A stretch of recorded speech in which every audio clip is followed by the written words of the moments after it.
રમેશભાઈ રૂપારેલી। આજનું શોભાયાત્રાનું આ લગભગ 17મું આયોજન છે। 17 વર્ષથી હિન્દુ સમાજ રાજકોટમાં રામયાત્રા કાઢી રહ્યો છે।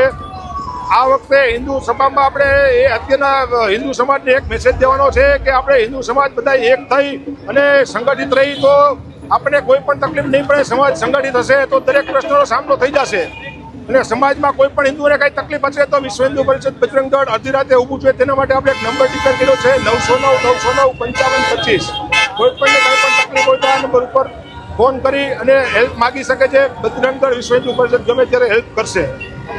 રાખવામાં આવી છે, અલગ અલગ થીમ છે કે થીમ આ વખતે આપણી એક જ છે કે સમરસ હિન્દુ સમાજ। જેમ રામ રાજ્યમાં ઊંચ નીચનો ભેદભાવ નહોતો, સબરીના હેઠા બોર પણ રામ ભગવાને ખાધા હતા, આદિવાસીને ગળે લગાડ્યા હતા અને નાવિકમાં પગ ધોયા હતા। એટલે આ પ્રમાણે આપણે સમરસ હિન્દુ સમાજ પણ બને અને કોઈ પણ ભેદભાવ ન થાય હિન્દુ સમાજમાં, એ આપણો મેઇન મુદ્દો છે।